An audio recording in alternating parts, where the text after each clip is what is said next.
Assalamualaikum warahmatullahi wabarakatuh. Teman-teman, gimana kabarnya semua? Alhamdulillah, semoga kita semua dalam lindungan Allah Subhanahu wa taala.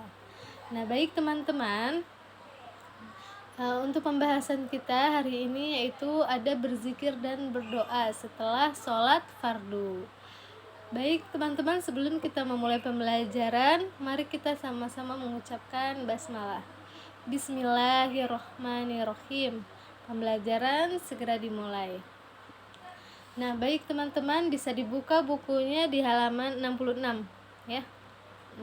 Buku fikihnya dibuka ya teman-teman di halaman 66, yaitu ada berzikir dan berdoa setelah sholat fardu. Nah, baik teman-teman, di sini langsung saja Ibu akan menjelaskan dari nomor 1 atau A. Itu berdoa dengan tidak suara yang keras. Jadi berdoanya ketika kita selesai sholat fardu atau sholat wajib, sebaiknya kita tidak mengeluarkan suara yang keras. Kenapa? Karena takut khawatir mengganggu jamaah yang lain sedang sholat. Terus juga sebaiknya kita berdoa itu dengan suara yang pelan atau di dalam hati, tapi mulut kita gerak gitu teman-teman. Dan seperti itu ya teman-teman ya, sebaiknya dilakukannya dengan suara yang pelan ya, jangan keras-keras ya teman-teman. Nah, terus ada pun yang kedua atau yang B, yaitu berdoa dengan penuh keyakinan bahwa Allah akan mengabulkan doa ya. Maksudnya apa teman-teman? Bisa dilihat dalam Al-Quran, surat Al-Baqarah ayat 186 ya, yang artinya, dan apabila hamba-hambaku bertanya kepada Nabi Muhammad tentang aku, maka sesungguhnya aku dekat.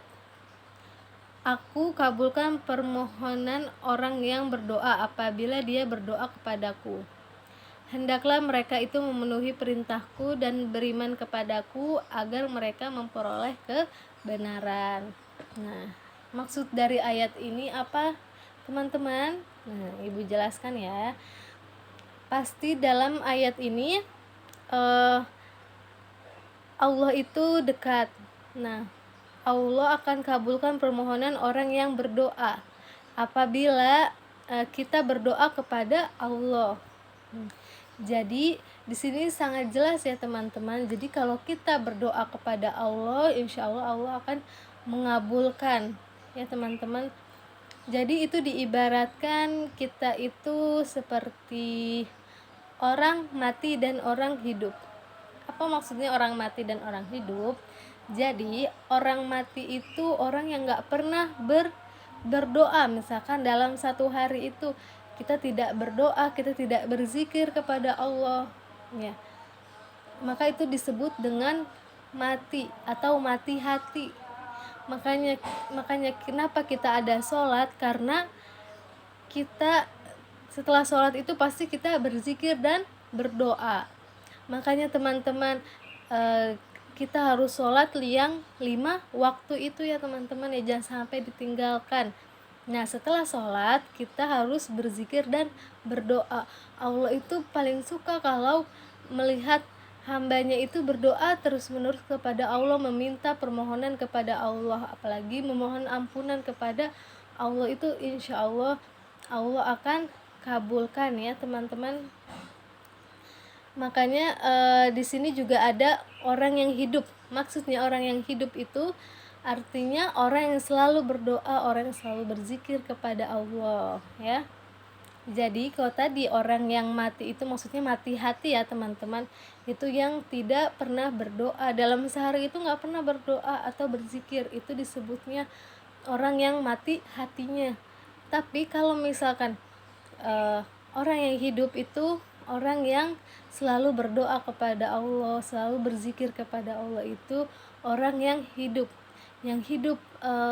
hatinya ya. Nah, terus pun yang ketiga ya, yang ketiga atau yang C, berdoa dengan tidak mengangkat tangan kecuali dalam hal-hal tertentu ya. Jadi kita berdoa setiap sholat kan kita pasti berdoa ya. Kita berdoanya nggak usah sampai mengangkat tangan ya teman-teman ya. Kecuali sholat istisqa. Apa sih sholat istisqa itu? Istisqa itu sholat minta hujan ya. Waktu itu Rasulullah itu pernah meminta hujan sampai, jadi berdoanya itu sampai ketiaknya kelihatan. Nah, itu boleh boleh tangannya itu mengangkat ya teman-teman ya.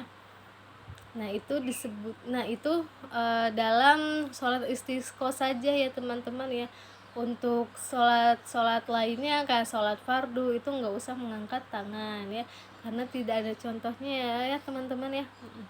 Tapi hanya sholat istisqa saja yang mengangkat tangan, karena dulu Rasulullah pernah mengangkat tangan ketika meminta hujan ya. Nah, baik teman-teman, untuk yang D ya atau yang keempat, berzikir pada sholat fardu atau wajib tidak menggunakan alat kecuali dengan jari-jari tangan kita ya teman-teman. Jadi kita kalau selesai sholat kita berzikir ya teman-teman ya.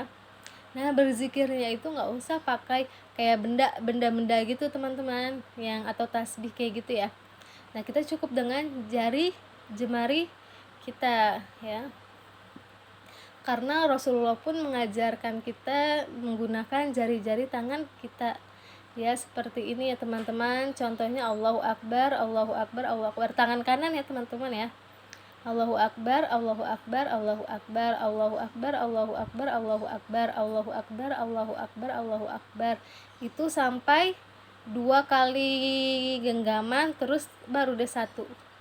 Jadi di sini itu ada 15, 1 2 3 4 5 6 7 8 9 10 11 12 13 14 15. Nah, ditambah 15 lagi. Nah, tambah deh 1 jadi 3 kan. 15 30 ditambah 3 1 2 3 33. Ya, seperti itu teman-teman ya. Jadi kita kalau berzikir itu hanya menggunakan jari jemari kita ya teman-teman.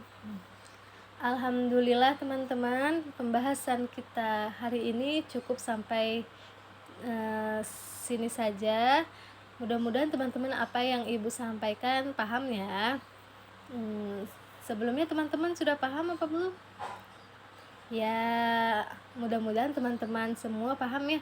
Nanti kalau misalkan nggak ada yang paham atau ingin ditanyakan, bisa disampaikan ke Bu Guru ya. Baik teman-teman, alhamdulillah sebelum kita tutup materi ini, mari kita sama-sama mengucapkan hamdalah alhamdulillahirabbil alamin dengan menutup doa kafaratul majlis. Subhanaka Allahumma wa bihamdika asyhadu an la ilaha illa anta astaghfiruka wa atubu ilaik. Assalamualaikum warahmatullahi wabarakatuh.